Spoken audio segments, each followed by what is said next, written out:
Oh, the one that was waiting to come in left. Oh, two.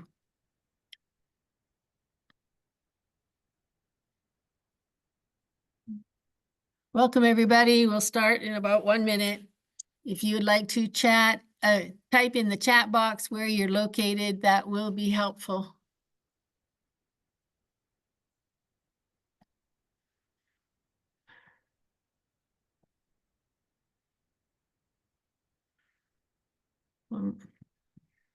Waiting to see if any more people come in. Virginia.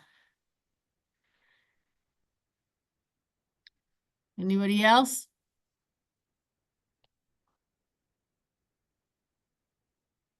Pennsylvania.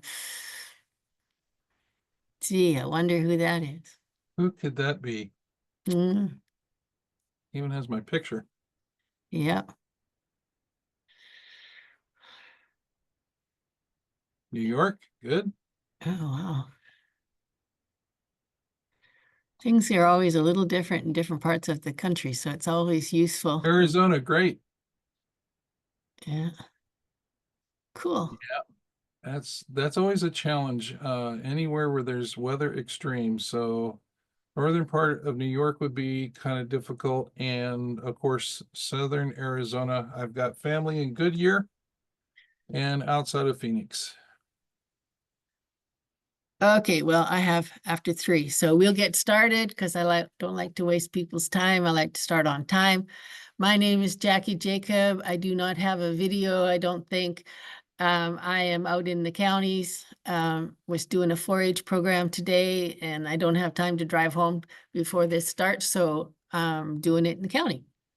My job at the University of Kentucky is poultry extension. I work with small and backyard flocks, and as part of my program, I work with e-extension, the electronic version of the cooperative extension service on a national level, and we do small and backyard flocks. And as part of that program, we do monthly webinars. The webinars are being recorded. It says, is it being recorded?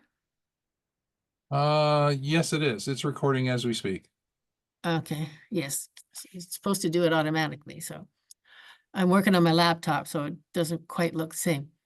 It's being recorded and can be viewed again later if you need to review what was talked about.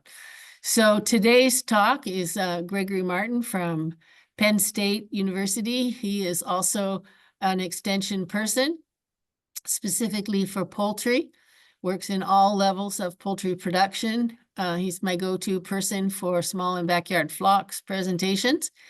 And he's going to be talking about budgeting for small and backyard flocks. During his presentation, I will be on mute, but I will be monitoring the chat box and the Q&A box. So if you have a question, feel free to type at any time.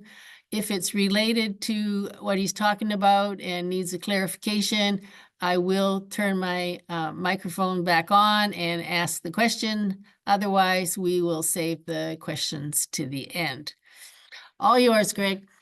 Thank you, Dr. Jacobs. I welcome you to this talk, and it's something that I kind of like to discuss with folks from time to time, because a lot of times people will have flocks at home, and for one reason or another, they forgot to think about the cost of keeping poultry at home. And so I wanted to discuss a little bit about that. I also have some references for you in the chat, 2 links there that links to our alternative ag program documents that have a discussion about raising a small flock at home. And it actually has an interactive budget that I'll demonstrate later on in the discussion. So we'll start off with a picture that Jackie, when I put this first up, she rightfully pointed out that this does not work in most places in the United States. We do not sell raw poultry or eggs out in the open like this. Everything has to be refrigerated and contained. And so, yeah, You won't see this very often. Farmers markets, if you see something like this at a farmer's market, this is taboo as well. You need to have refrigeration even at farmers markets. So, what are we going to cover? I want to talk about thinking versus doing, or why am I doing this? And I want to think about this in the perspective of that we need to think about keeping animals as an enterprise and knowing where you are. If you are not worried about making money, that's fine, but you should know how much it's costing you to keep these birds, because there's always an alternative, and that's going out and buying them off the market directly. About how to make a plan if you're going to go out and go for funding. You need to have a plan and how to know how much to ask for. That's an important part of this. And then looking at budgeting as a review and seeing how you're doing against a known standard. And that's what the review process is, using budgets. And then lastly, budgeting is part of our marketing and the idea of price points to help support our costs. So one of the things I always point out to folks is that if you're selling eggs off your farm, there is something unique about that. It is to your farm, and people are going to drive to your farm to buy your eggs for a reason. If you think about it, here's 2 packages of spaghetti. They're pretty generic pieces of pasta, but yet you see here a brand name. And the name branded products usually sell for a little bit more than the generics, simply because there's value placed upon that product. And so you need to think about, how am I going to sell my eggs off my farm or any other poultry product off my farm and make it stand out amongst others? So, do you have poultry now? Maybe not. Maybe so. If they're all named, then I would call that definitely a backyard project, 20 birds or less. If you're building an empire, usually 100 or more. These are levels of production that are beyond the consumption of a family. And so when we get to larger and larger flock sizes, we need to think about markets and where this production can go.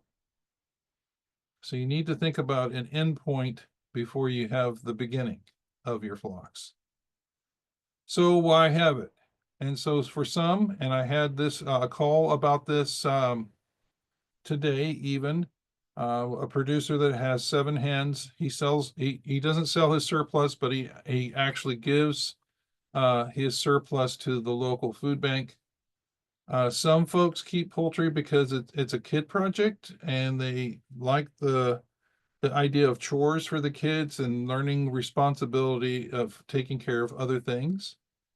Some use it as a way of giving back to their community. I know that some backyard enthusiasts actually invite neighborhood kids to come in and learn about chickens and learn about where their food comes from.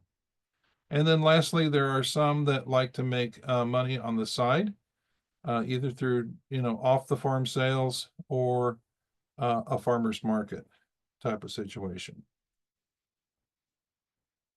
So the idea is to develop a marketing plan. How are you going to strategize this? You need to look at what's out there, what your competitors are, and then determine what your objectives are as you plan for production. And you need to communicate this throughout the family to make sure that everybody understands this is what we're going to do and this is how we're going to try to make it happen. It's important that everybody agrees on this, because when you're in the middle of spending money, and sometimes it's a lot of money, you need to make sure everybody's on board with that. So what makes your product unique? Your labeling should reflect your production system. You need to be open and honest with that. If you are under a certification program, there's some that are certified organic, for example. That's a certification program. You need to make sure it is in compliance with those standards. for whatever program you attend to. So using social media as a tool, not a personal update. So if you're going to have a social media presence, I would name your farm and have a separate Facebook page than your personal pages, simply because that way you have your identity not mixed up with other things that might be more personal. So the idea is thinking versus doing. To make sure you think this through before you buy your first bird. You need to make sure you can put this on paper and kind of play with the idea, okay, if I carried this out for 2 years, 3 years, 4 years, what would be my incomes and what would be my resulting outcomes be? And how would that work over the years? And this is where we get into what we call cash flows. You need to find markets for your before the birds, both eggs and meat if you're raising these. And you need to find suppliers to feed the stream into your farm. So where's your local resources for feed, equipment, veterinary care, other things like that. And then lastly, you need to have someone in the family that has the time to properly run the enterprise. Just because you have birds doesn't mean you ignore them. And with laying hens, it's an everyday chore, just as if you were taking care of a dairy. Things have to be collected, the birds have to be supervised, health has to be monitored. It's not a set it and forget it type of thing. So, do you have a business plan? Well, some of you do, some of you may not. So, what is a business plan? Business plan contains an executive summary about an overview of what you're planning to do. This is a business plan would be something if you had to go in for bank financing, they would be looking more favorably on your case if you had this business plan. Gives a farm summary in view of what the farm is doing, especially if you have multiple enterprises. If you're doing vegetables, for example, or pumpkins or other things in addition to eggs, you need to talk about how that fits as an enterprise into your farm. Look at products and services that you give, a kind of honest appraisal of what the market analysis looks like, what are the costs and possible incomes within your market, how much room is there for you to be into that market, and then a strategy of how you're going to work your way into the market and sell your products. Then a management plan, who's going to manage the flock, and more importantly, who is your backup? Because what happens if you got sick? What happens if you got injured and couldn't take care of your birds? That's an important part of it. And then lastly, the financial plan, looking at how you're spending your money over the years, over the cycles, and see how the cash flow would fit. And then knowing exactly when you would have to ask for funding to keep your project going. That's an important part.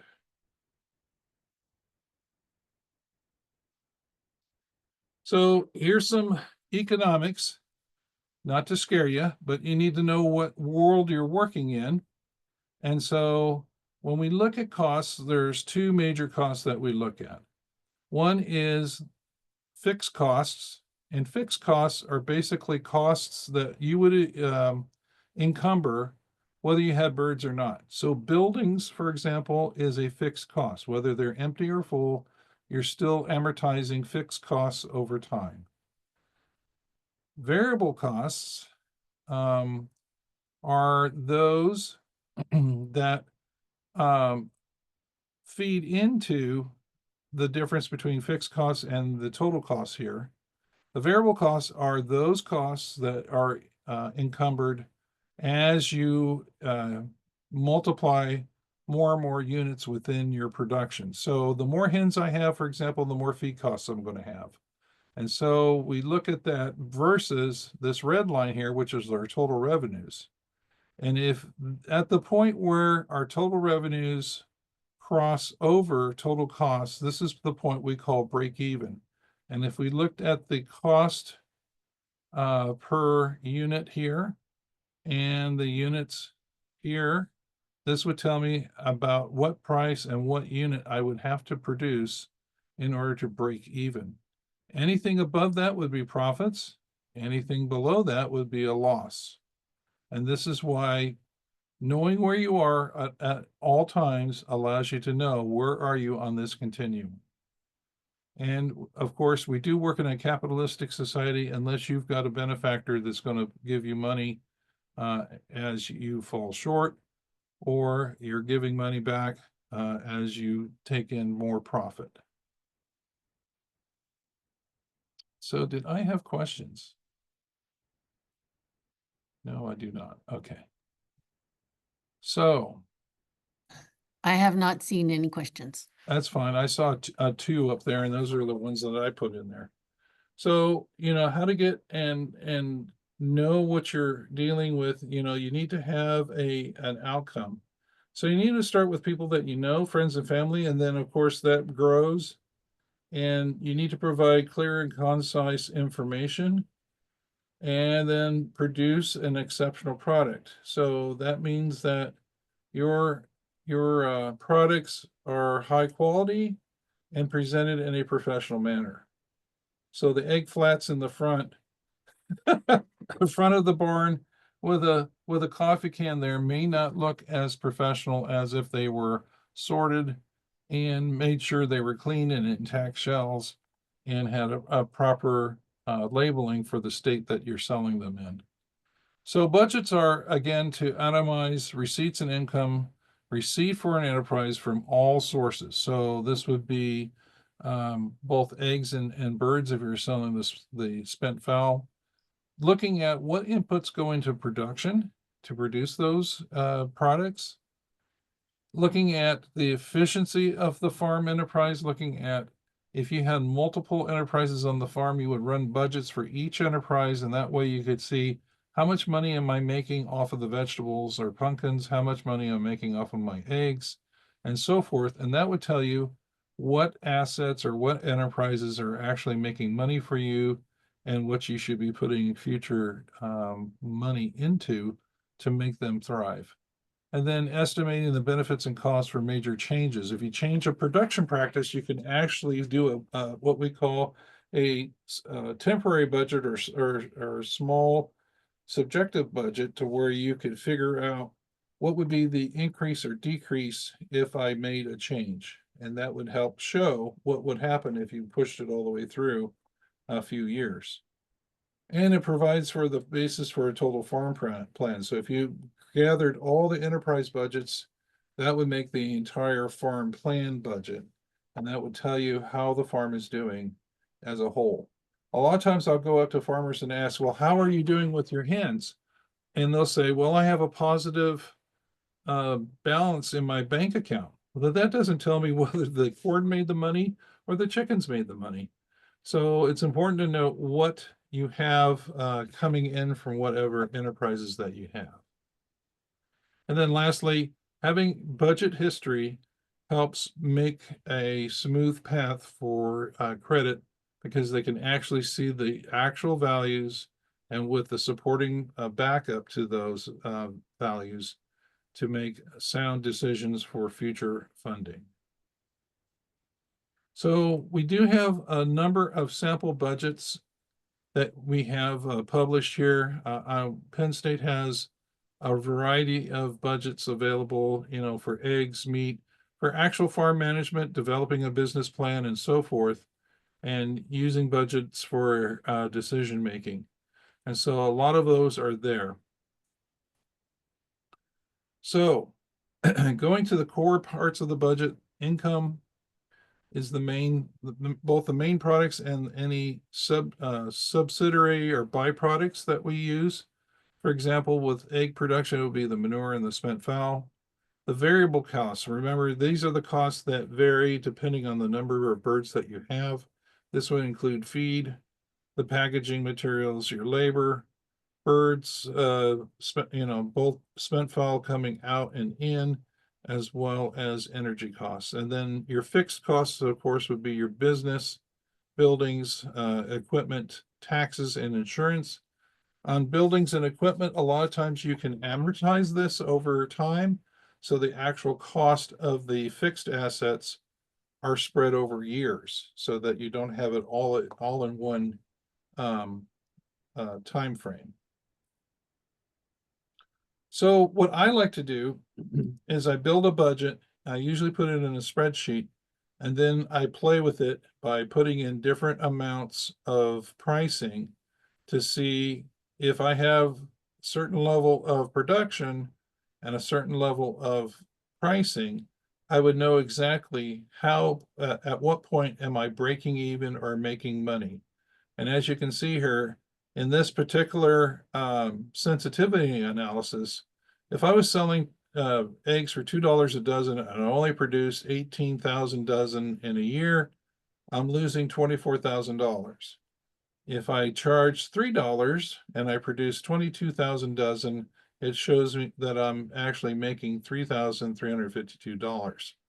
So having a budget and allowing yourself to plug in numbers, this allows you to see exactly at what price point do I need to be in order to have receipts that override costs and give me a positive net return.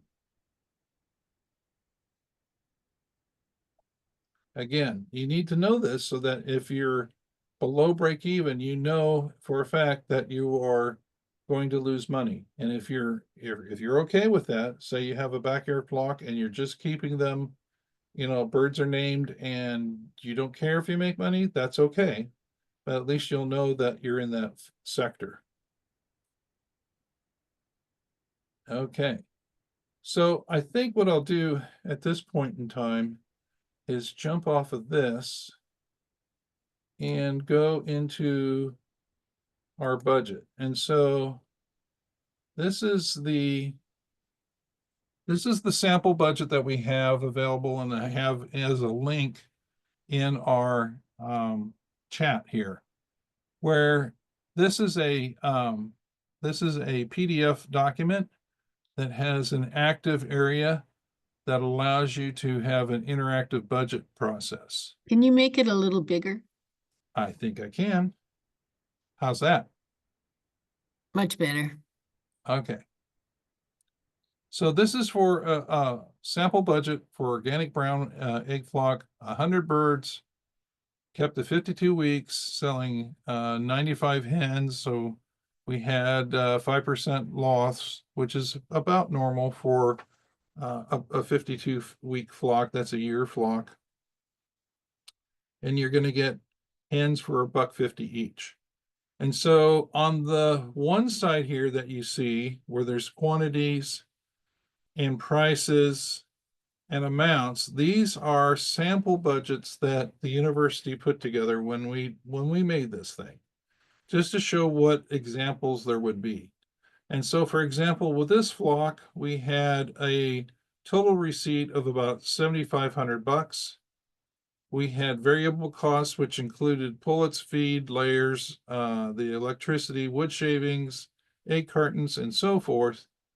And we showed a return on the sample budget of minus $2,000 of loss.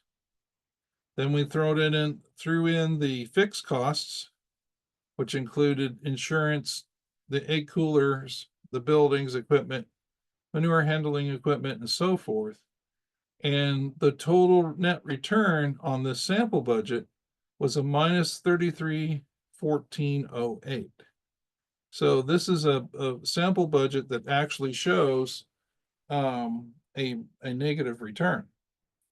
So they did a break-even price. This actually calculates the break-even price that you would need for your variable costs and your total costs, and it shows the break-even price of being $5.14 for the budget values that they gave. And so what you would do with this type of budget is you would actually plug in the actual local values that you would have at your disposal at your location and see how you would fit versus the sample. So I figured, for example, fewer jumbo eggs, more large eggs, and fewer medium eggs. And so I kept at 95 birds at the end of production. and you can see that I have an income of less than $7,000. If you look at the feed costs here, the feed cost that they had was 63 cents per pound of feed. This is a value that they put in. I actually went to Tractor Supply in my local town and I saw that I could get layer feed for 44 cents a pound. So I stuck in that local value, and that dramatically cut the cost of my feed. The bird costs were the same. And so you see here, shavings were a little bit less. I don't see how I could use 34 bales of shaving for 100 birds. That seems like a lot of shavings for birds. So I put in 20 bales and so forth. And so you will plug in these values and you can see that my returns above variable costs, and this is an important piece here, if I can make a positive income on variable costs, I should be able to carry my flock even during the lean times of the year when eggs don't sell very well. For those of you that may know this, May, for example, is egg month, and that's to highlight a month where we traditionally have the lowest egg prices during the entire year. And Greg, I so, have a question.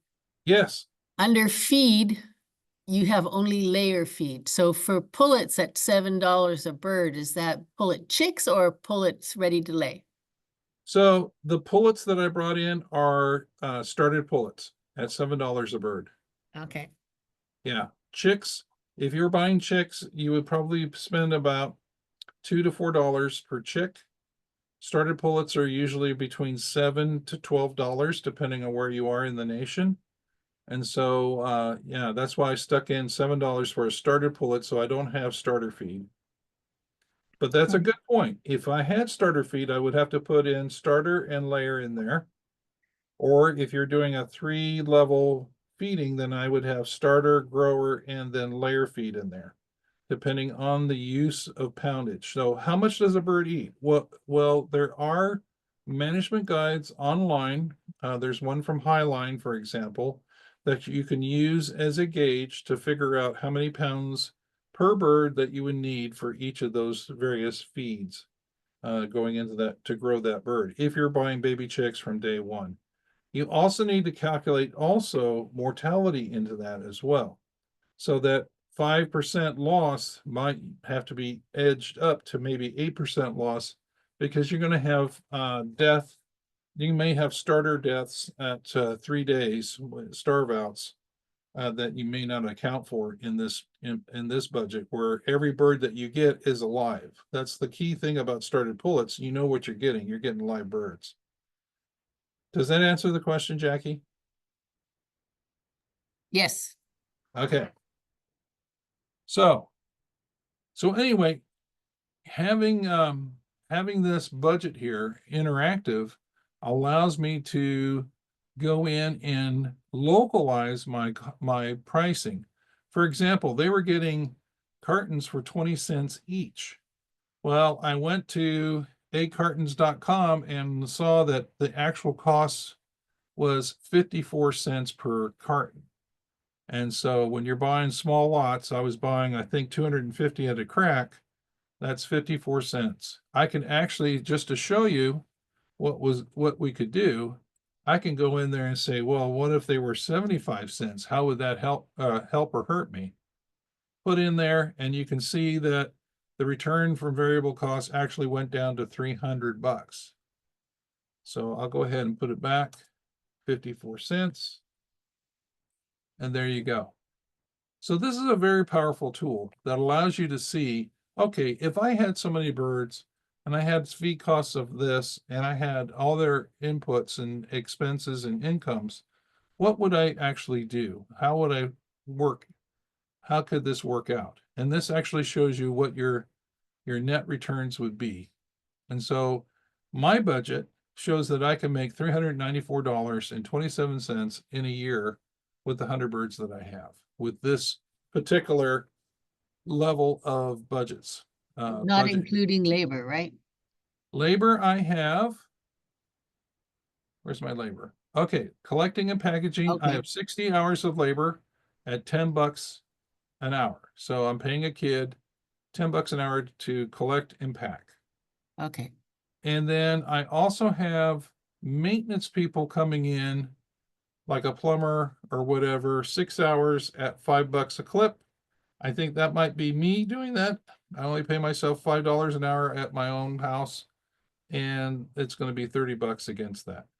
So if you have if you have a contractor or whatever you deal with, then those values would have to change. So in the sample budget, they had 180 hours of maintenance. I don't know what they're doing for a 100 bird flock, but they're charging $10 an hour. I didn't think that was, I just put something in there for maintenance. There is a certain amount of maintenance we take care of. For example, replacing waterers or drinkers or whatever, there's a certain amount of labor that goes into that. Electricity costs, you're going to have to figure out what your values would be depending on where you are in the country. They vary, but I'm thinking a 45 to 60 watt bulb for a year. I mean, it's only $3 or $4. So I put in $56 worth of value there to include maybe machinery and other things that I might use if I'm using an egg washer or what have you. Those might, the refrigerator, for example, will take a certain amount of power too. So that's where the electricity cost comes in. Okay, so this is an effective tool that allows us to figure what's going on at these values. Anybody have questions about this? You have any questions, you can put them in the Q&A or type them in the chat box. Because I'm going to leave this and we're going to go back and finish up with the other part. And again, please download this. This is up on our website, and you can use that. The links are in the chat. So it's for your use. And if you have questions, of course, you can always contact me. So like I said, here's the samples. We put those in and we come up with values. So the key production factors, when we think about this, what is necessarily for, production? We need feed, light, lots of air, water, and space, amounts of space. And if you're out, for example, in pasture poultry, you need to have enough space to allow for rotation so that they're not sitting in mucky pens. And then, of course, a biosecurity plan as well. So we wouldn't necessarily have these coops all together. When we make the acronym of the first letters of this, it turns into flaws. And so you're always looking for flaws whenever you're raising birds to make sure they have adequate amounts of all of this. And this sometimes costs money. The feed is your largest expenditure, followed by lights and then labor. Marketing is an important part of this too, because if you're putting a lot of money into raising birds for income, you need to follow it all the way through with good marketing. And that includes, how do you, what products are you going to have? With backyard flocks, brown eggs seem to sell better than white. It's a mind thing because the part that makes the egg different is the part you throw away, the shell. But it is an important factor in this. Pricing is an important part of this. If you're trying to keep up with the supermarket, you will lose every time. So you need to price your product in accordance with your costs so that at least you're recovering some of your costs.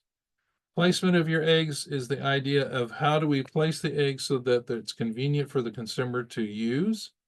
For example, this is an actual 3 dozen egg carton, which has all the key marketing parts. They have a farm name. They even have a mascot here. There is a welfare program that they're following. All these different things here that work into it. In fact, they have a carton saying that this carton contains recycled material, so they're being green and they're USDA inspected. So, I mean, it's the idea of how do you place this, and then promotion. You know, a lot of times it's amazing to think about me driving across different counties, and all I see is this little 8 by 10 sign that says eggs. You know, if you're trying to sell eggs, you need to make it very apparent that you're selling eggs.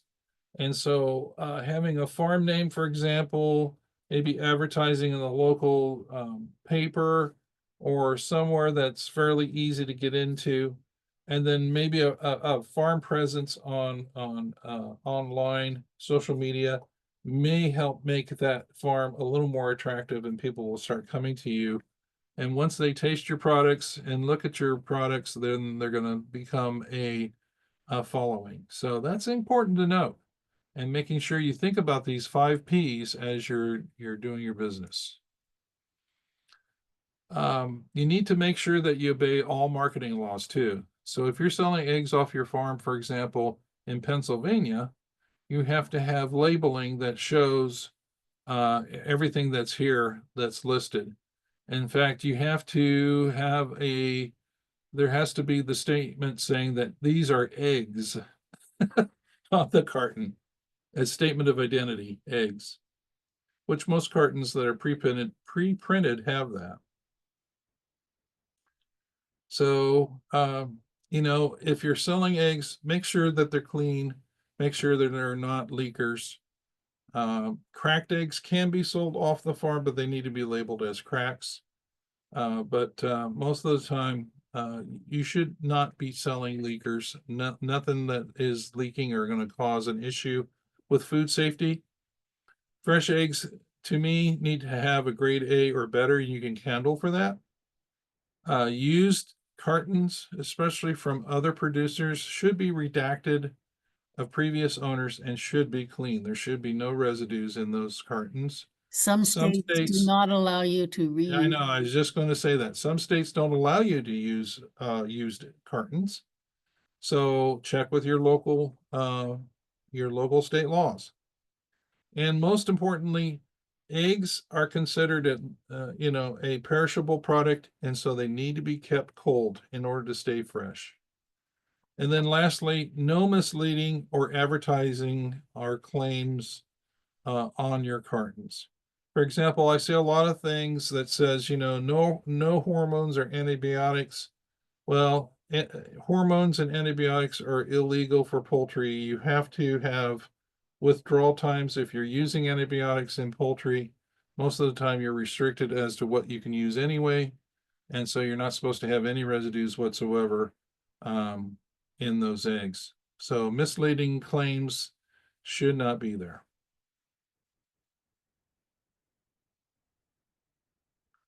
Okay. Are there any questions? I hope you found something that is useful to you. We had a And couple of comments. sure. Colleen said that it was nice with the picture you showed that there's a Spanish label or languages in your area. Yes. That's knowing who you're selling to. And she also made a suggestion to include a thank you for supporting our small farm, thank you for buying local, or sales of eggs support our 4-H membership, something in there. If that's what you're doing on your particular farm, that's great. One of the things that I've seen, especially if you have a long drive to the back of your farm, some farm lanes are long. That's a good opportunity to have little mini billboards as you're coming in, but most importantly, as you're going out. And so the last sign that you have coming out of your farm should say, thank you for visiting our farm today. The other thing that I've seen in certain states too, especially in Georgia, that they'll have signs that look like a for sale sign for a house that says a 4-H'er lives here. And so if it's a 4-H project, why not put up a sign that's saying 4-H project eggs or something like that to show that? I think that would go a long ways. My wife, who was a 4-H'er, actually has a sign that was an enameled metal sign that said 4-H member lives here. And so those things could be easily made and used, and I don't see any problem with that at all. No. We have a question. How is supplementing feed with kitchen scraps regulated? It depends on your locality. It for the most part, I'm not a big fan of using scraps with a balanced hen diet. And the reason why I say that is that the hen diet is balanced that you're feeding it. And so if you're adding something to it, you may be pushing it out of the um, ratio of protein to carbohydrates. I see this with treats that are being given to birds, either mealworms or scratch grains. Scratch grains, for example, don't have the micronutrients in there. And so it's like feeding popcorn to a kid. Yes, it's okay as a snack every now and then, but it shouldn't be a part of the diet. The other part of it too is that with fresh greens, they should be consuming that within, I'd say, 15 to 20 minutes. If you leave it out too long, you might have spoilage or bacteria start to grow on those greens, and then you're starting a different biome in your birds. Do they actually regulate that? I don't think they do. I don't think they do. No, the only thing that I see is garbage feeding to hogs and other things, and that's regulated. You have to cook, for example, you have to cook the garbage in order to feed it to the hogs. And so garbage feeding isn't really practiced that much, at least in my state. Other states probably have the same rules that you have to cook the material before you feed it. But Most, I've seen birds being fed uh, cauliflower tops. I've seen, lettuce from the stores and other things that they feed it. But a lot of times that doesn't that doesn't help the nutrition plane of the bird. I'm more in favor of a totally balanced diet that allows the bird to get everything it needs, both the protein, the carbohydrates, the level of fat, and most importantly, the micronutrients, the manganese, the calcium, the phosphorus that they need for shell production. If you put too much of fresh greens into that, it's going to push the bird to one side or the other of their nutrition plane, and you may not get as good of production than others. Now, when we see birds on range, so they're mixing grasses and other things that have a lot of carotenoids in it. But if you look at the consumption of the feed that's hanging in there, that supplementary feed that you're giving in those feeders, they're consuming quite a bit of that feed as well.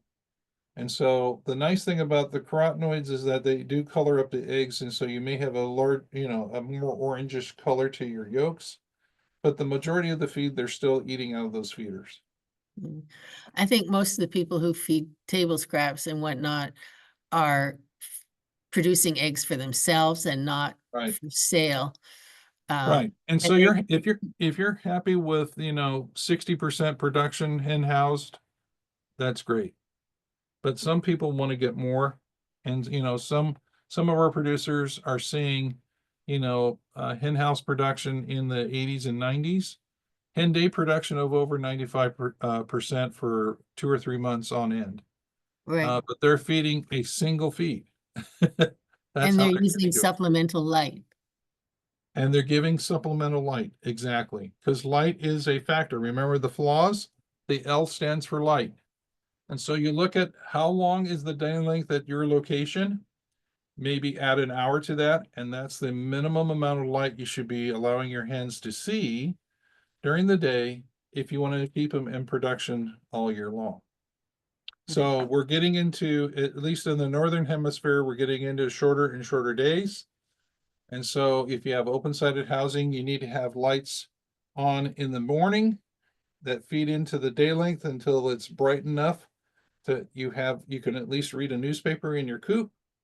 Then you're on regular natural light. And then in the evenings, you're going to supplement again to make sure that day stays long enough so the hen doesn't sense a decrease in light. That's very Right. important. And we just went through a time change. We went back to standard time.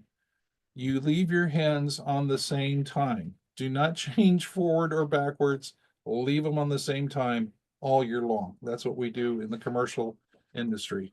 If you make a change of an hour or more forwards or backwards, it's going to confuse the hens. Yes. Like it, that confuses our bodies too.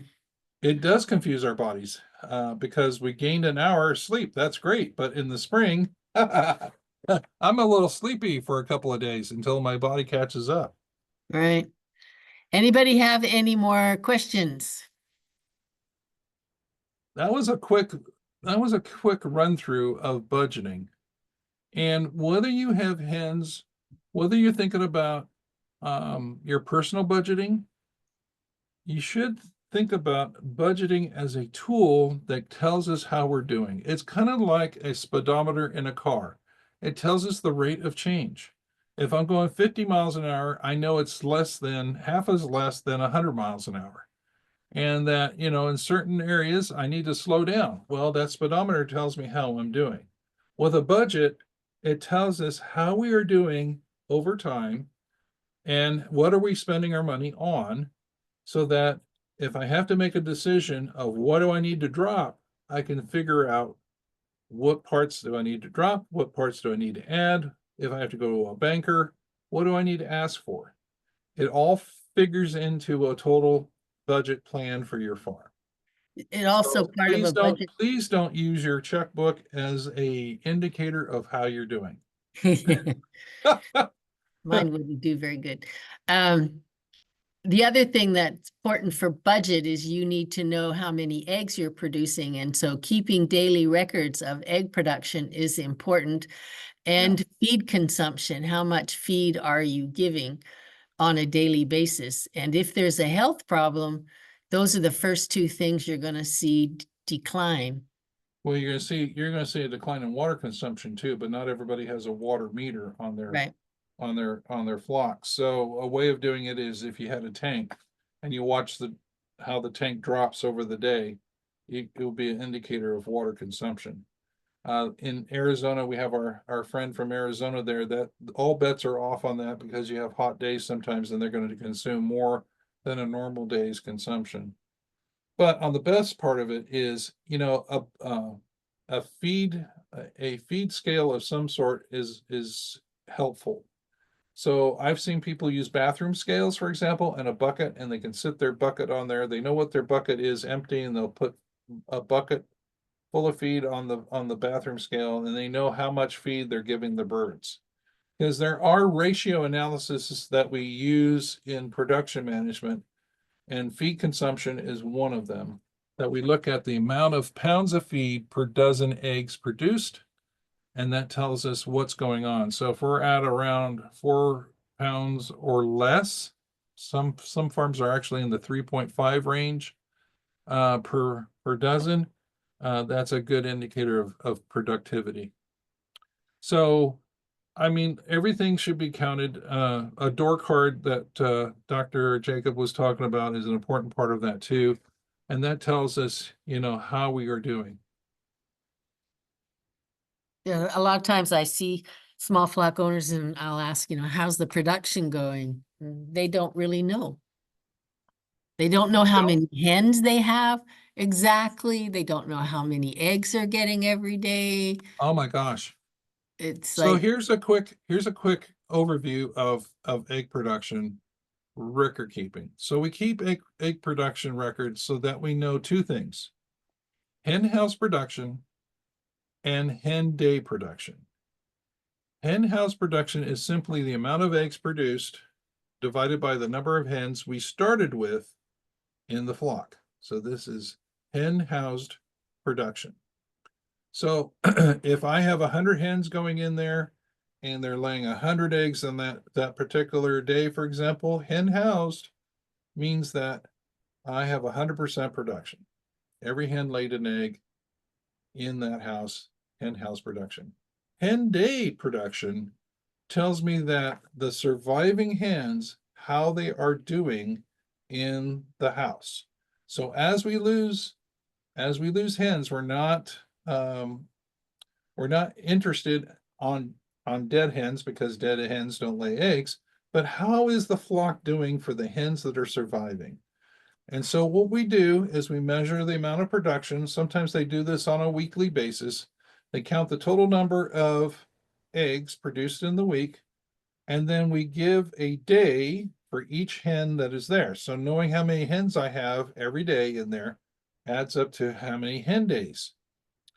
So you divide the production of eggs divided by the production of, or the number of hen days we have, and we get hen day production. So I could have a house of 100 and they all die but one. And if that hen lays an egg every day for, say, a day, that's 100% hen day production for that day. For hen house, it'd be abysmal. It'd be like 0.0001 whatever production. So hen house is the economic factor that we look at. How is the house doing economically? Hen day production tells us how the flock is doing productivity wise for the remaining hens that are in the house. And we use both. We do use both measures. Most of the time we talk about hen day. When we talk about production, we talk about hen day production. So, and like I said, I have some commercial flocks. They're laying 95 to 98% hen day production for 6 to 10 weeks at a clip. It's amazing how productive some of these hens can be. Yeah. But they have nutritionists and they have veterinarians and they have controlled environmental housing that allows them to do that. You can mimic that with your smaller flocks if you pay attention to the idea of flaws, so that you're going to maintain the best environment for the hens in the location that you have. Right. And I've seen some phenomenal production with some backyard hens. Yes, me too.